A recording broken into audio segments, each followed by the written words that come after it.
श्री दुर्गा सप्तशती चरित्र द्वितीय अध्याय। ओम। मध्यम चरित्र के विष्णु ऋषि महालक्ष्मी देवता उष्णिक छंद शकंभरी शक्ति दुर्गा बीज वायु तत्व और ऋजुवेद स्वरूप है। श्री महालक्ष्मी की प्रसन्नता के लिए मध्यम चरित्र के पाठ में इसका विनियोग है।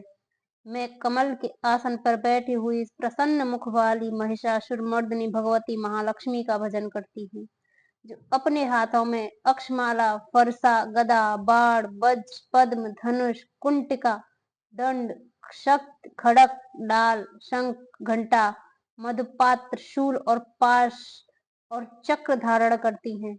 ऋषि कहते हैं, पूर्व काल में देवताओं और असुरों में पूरे 100 वर्षों तक घोर संग्राम हुआ था। उसमें असुरों का स्वामी महिषासुर था और देवताओं के नायक इंद्र थे। उस युद्ध में देवताओं की सेना महाबली असुरों से परास्त हो गई। संपूर्ण देवताओं को जीतकर महिषासुर इंद्र बन बैठा। तब पराजित देवता प्रजापति ब्रह्मा जी को आगे करके उस स्थान पर गए जहां भगवान शंकर और विष्णु विराजमान थे। देवताओं ने महिषासुर के पराक्रम तथा अपनी पराजय का यथावत वृतांत उन दोनों देवेश्वरों से विस्तार पूर्वक कह सुनाया। वे बोले, भगवान, महिषासुर सूर्य, इंद्र, अग्नि, वायु, चंद्रमा, यम, वरुण तथा अन्य देवताओं के भी अधिकार छीनकर स्वयं ही सबका अधिष्ठाता बना बैठा है। उस दुरात्मा महिष ने समस्त देवताओं को स्वर्ग से निकाल दिया है। अब वे मनुष्यों के भांति पृथ्वी पर विचरते हैं।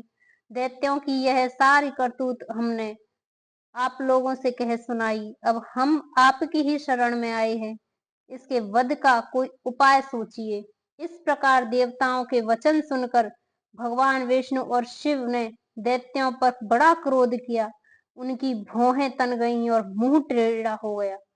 तब अत्यंत कोप में भरे हुए चक्रपाण श्री विष्णु के मुख से एक महान तेज प्रकट हुआ।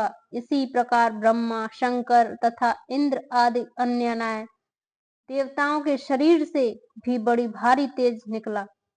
वे सब मिलकर एक हो गए। महान तेज का वह पुंज जाज्वल्यमान पर्वत सा जान पड़ा। देवताओं ने देखा, वहां उसकी ज्वालाएं संपूर्ण दिशाओं में व्याप्त हो रही थीं। संपूर्ण देवताओं के शरीर से प्रकट हुई उस तेज की कहीं तुलना नहीं थी। एकत्रित होने पर वह एक नारी के रूप में परिणित हो गया और अपने प्रकाश से तीनों लोकों में व्याप्त जान पड़ा।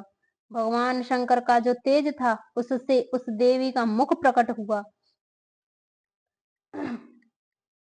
यमराज के तेज से उसके सिर में बाल निकल आए। श्री विष्णु भगवान के तेज से उसकी भुजाएं उत्पन्न हुई।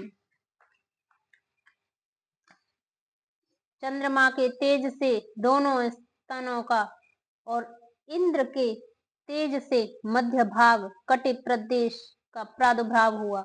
वरुण के तेज से जंघा, पिंडली तथा पृथ्वी के तेज से नितंब भाग का प्रकट हुआ। ब्रह्मा के तेज से दोनों चरण और सूर्य के तेज से उसकी उंगलियां हुई। वसुओं के तेज से हाथों की उंगलियां और कुबेर के तेज से नासिका प्रकट हुई। उस देवी के दांत प्रजापति के तेज से और तीनों नेत्र अग्नि के तेज से प्रकट हुए। उसकी भौहें संध्या के और कान वायु के तेज से उत्पन्न हुए। इसी प्रकार अन्य ने देवताओं के तेज से भी उस कल्याणमयी देवी का आविर्भाव हुआ। तदंतर समस्त देवताओं के तेज पुंज से प्रकट हुई देवी को देखकर महिषासुर के सताए हुए देवता बहुत प्रसन्न हुए। पिनाकधारी भगवान शंकर ने अपने शूल से एक शूल निकालकर उन्हें दिया। फिर भगवान विष्णु ने भी अपने चक्र से चक्र उत्पन्न करके भगवती को अर्पण किया। वरुण ने भी शंख भेंट किया। अग्नि ने उन्हें शक्ति दी और वायु ने धनुष बाण से भरे हुए 2 तरकस दिए। सहस्त्र नेत्रों वाले देवराज इंद्र ने अपने वज्र से वज्र उत्पन्न करके दिया और ऐरावत हाथी से उतारकर एक घंटा भी प्रदान किया। यमराज ने कालदंड से दंड, वरुण ने पाश, प्रजापति ने स्फटिकाक्ष की माला तथा ब्रह्मा जी ने कमंडल भेंट किया। सूर्य ने देवी के समस्त रोमकूपों से में अपनी किरणों का तेज भर दिया। काल ने उन्हें चमकती हुई ढाल और तलवार दी। क्षीर समुद्र ने उज्जवल हार तथा कभी जीर्ण न होने वाले 2 दिव्य वस्त्र भेंट किए। साथ ही उन्होंने दिव्य चूड़ामणि, 2 कुंडल, कड़े, उज्जवल अर्ध चंद्र, सब बाहुओं के लिए केयूर, दोनों चरणों के लिए निर्मल नुपुर, गले के सुंदर हंसली और सब उंगलियों में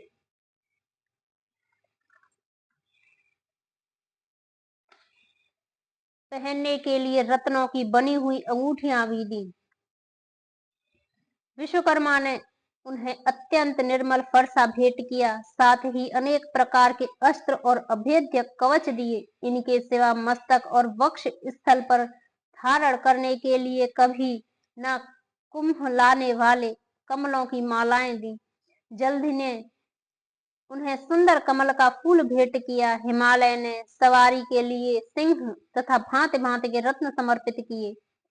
धनाध्यक्ष कुबेर ने मधु से भरा पान पात्र दिया और संपूर्ण नागों के राजा शेष ने, जो इस पृथ्वी को धारण करते हैं, उन्हें बहुमूल्य मणियों से विभूषित नाग हार भेंट किया।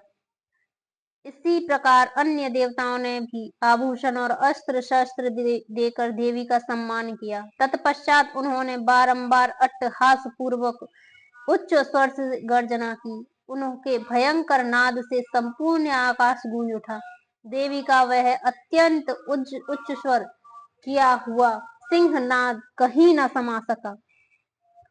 आकाश उसके सामने लघु प्रतीत होने लगा। उससे बड़े जोर की प्रतिध्वनि हुई, जिससे संपूर्ण विश्व में हलचल मच गई और समुद्र कांप उठे, पृथ्वी डोलने लगी और समस्त पर्वत हिलने लगे। उस समय देवताओं ने अत्यंत प्रसन्नता के साथ सिंह वाहिनी भवानी से कहा, देवी तुम्हारी जय हो। साथ ही महर्षियों ने भक्तिभाव से विनम्र होकर उनका स्तवन किया। संपूर्ण त्रिलोकी को शोभग्रस्त देख दैत्यगण अपनी समस्त सेना को कवच आदि से सुसज्जित कर हाथों में हथियार ले सहसा उठकर खड़े हो गए। उस समय महिषासुर ने बड़े क्रोध में आकर कहा, यह क्या हो गया। उस समय महिषासुर ने बड़े क्रोध में आकर कहा, यह क्या हो रहा है। फिर वह संपूर्ण असुरों से घिरकर उस सिंहनाद की ओर लक्ष्य करके दौड़ा और आगे पहुंचकर उसने देवी को देखा, जो अपनी प्रभा से तीनों लोकों को प्रकाशित कर रही थी। उनके चरणों के भार से पृथ्वी दबी जा रही थी। माथे के मुकुट से आकाश में रेखा सी खिंच रही थी तथा वे अपनी धनुष की टंकार से सातों पातालों को शुद्ध किए देती थी। देवी अपनी हजारों भुजाओं से संपूर्ण दिशाओं को आच्छादित करके खड़ी थी। तदंतर उनके साथ दैत्यों का युद्ध छिड़ गया। नाना प्रकार के अस्त्र शस्त्रों से प्रहार, संपूर्ण दिशाएं उद्भासित होने लगी।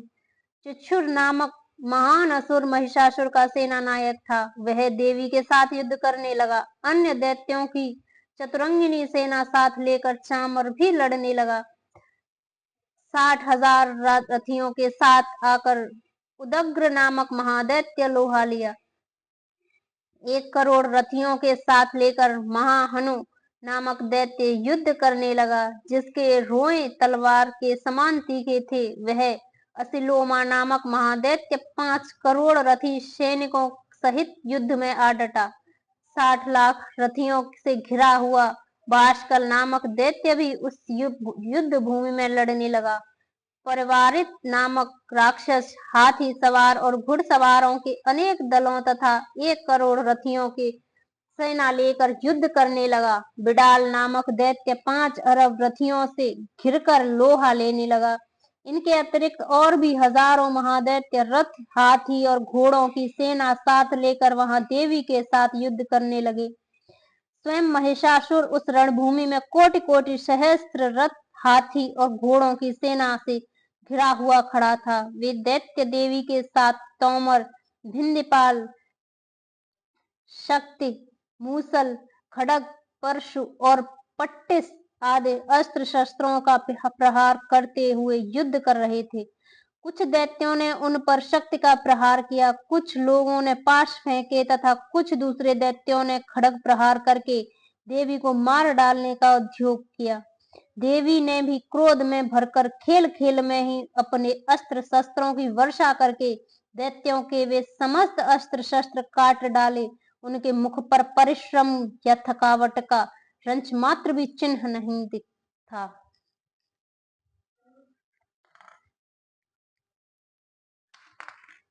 देवता और ऋषि उनकी स्तुति करते थे और वे भगवती परमेश्वरी दैत्यों के शरीरों पर अस्त्र शस्त्रों की वर्षा करती थी। देवी का वाहन सिंह भी क्रोध में भरकर गर्दन के बालों को हिलाता हुआ असुरों की सेना में इस प्रकार विचरने लगा मानो वनों में दावानल फैल रहा हो।